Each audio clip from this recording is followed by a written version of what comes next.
વિદ્યાર્થી મિત્રો, આજે આ વિડીયોમાં આપણે સ્ટાન્ડર્ડ 9ના ઇંગ્લિશ સબ્જેક્ટમાં યુનિટ 4 કોલ ઓફ ધ હિલ્સમાં જે રાઇટિંગ આપેલું છે તેનું સોલ્યુશન જોવાના છીએ. અને પહેલાના વિડીયોમાં આપણે લેંગ્વેજ પ્રેક્ટિસનું સોલ્યુશન કર્યું હતું.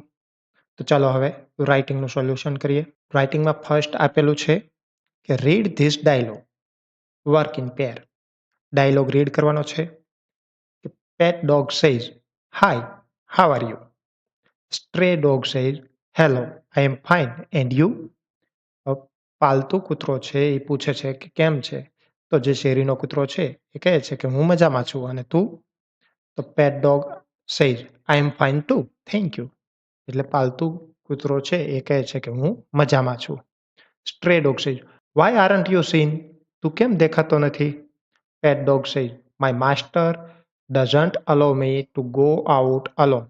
તો પાલતુ કૂતરો જે છે એ કહે છે કે મારા માલિક મને એકલા બહાર જવા દેતા નથી. Stray dog says, "But I am free to go anywhere anytime." એટલે શેરીનો કૂતરો કહે છે કે પણ હું તો એકદમ મુક્ત છું, આઝાદ છું, ગમે ત્યાં ગમે ત્યારે જવા માટે.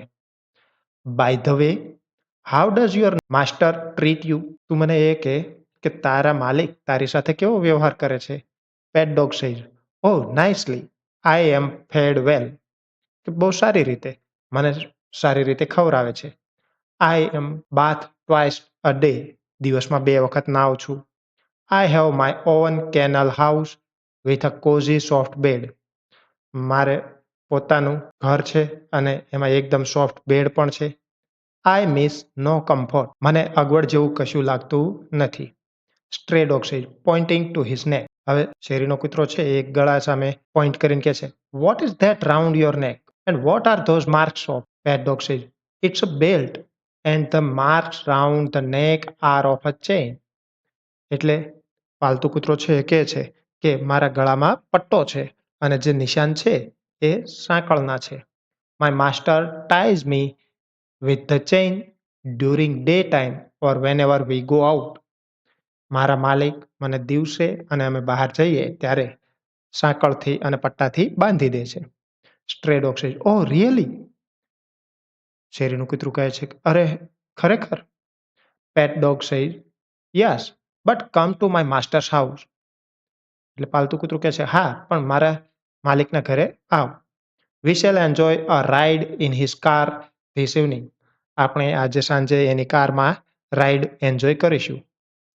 Stray dog says, "sorry friend, I may not be getting enough food or any comforts, but I am free creature. I love my freedom. I don't want to lose it at any cost." શેરીનું કૂતરું કહે છે કે માફ કરજે મિત્ર, ભલે મને પૂરતું ખાવાનું અને પૂરતો આરામ ન મળતો હોય, પરંતુ હું એક મુક્ત જીવ છું, આઝાદ જીવ છું, અને મને સ્વતંત્રતા પસંદ છે. મારે મારી સ્વતંત્રતા કોઈ પણ કિંમતે છોડવી નથી, ગુમાવવી નથી.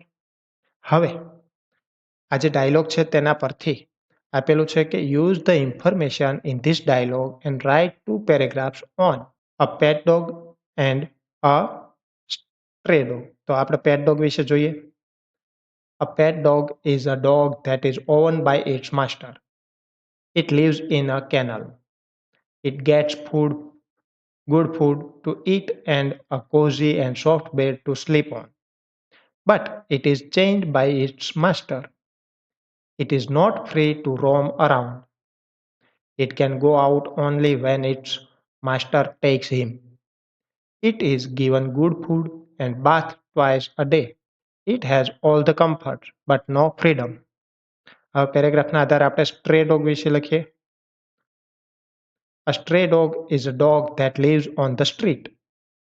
It has no master. It roams around freely. It eats what it likes and sleeps where it likes. It is not chained and kept in a kennel. It does not have a bath regularly. Like a pet dog, it does not get any comfort and good food, but it lives happily on the streets. Now, poem આપેલી છે અને એ પોએમને આધારે આપણે blanks છે એ fill up કરવાનો છે. હવે આ જે પોએમ છે એ કવિનું જે પક્ષી હતું એ ઉડી જાય છે અને એ ફ્રી થયેલા બર્ડને સંબોધીને પોએમ લખેલી છે. I will not follow you my bird, I will not follow you. I would not breathe a word, my bird, to bring thee here anew. I love the free in thee, my bird, the lure of freedom drew. The light you fly towards, my bird, I fly with thee unto. And there we yet will meet, my bird, though far I go from you, where in the light outpoured, my bird, are love and freedom too. હવે આપણે blanks fill up કરતા જઈએ. The poet promises the bird that he would not follow it, nor would he speak a word to bring it back again. The poet loves freedom and knows that the bird has flown away as it was drawn by the lure of freedom. The bird is flying towards light where the poet also is accompanying it. The poet promises the bird that they will meet, though he is far away. There are also love and freedom, where the light is outpouring. The main idea of the poem is freedom. Now, write a paragraph on the celebration of the Independence Day in your school. હવે અહીં બે paragraph છે. એક independence ડેનું celebration કર્યું હોય તેના વિશે અને સેકન્ડ છે ચંદ્રશેખર આઝાદ વિશે.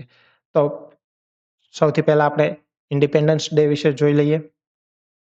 Every year we celebrate independence Day in our school with great Joy and pride.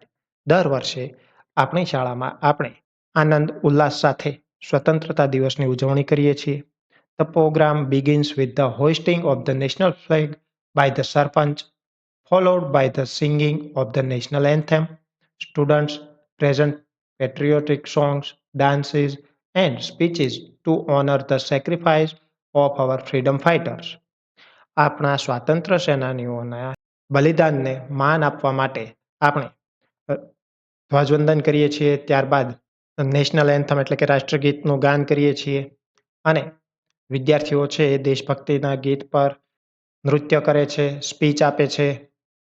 The whole school is decorated with flags and tricolor ribbons, which create a festive atmosphere.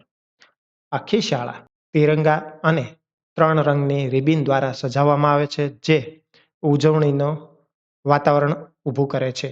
Teachers remind us about the importance of freedom and hour duty towards the nation. શિક્ષકો આપણને સ્વતંત્રતાનું મહત્વ અને આપણા દેશ પ્રત્યેની આપણી ફરજ યાદ અપાવે છે. Celebrating Independence Day in school fill our heart with love for our country and inspires us to be responsible citizen.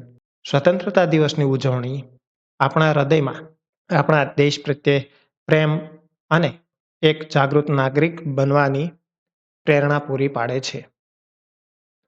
હવે આપણે ચંદ્રશેખર આઝાદ પર સ્પીચ લખી દઈએ. Chandrashekhar Azad was born in 1906 and grew up to become a great freedom fighter and revolutionary. He was fearless and dedicated his entire life to the service of the motherland. Azad always kept chanting Vande Mataram, which inspired many young Indians to fight for freedom.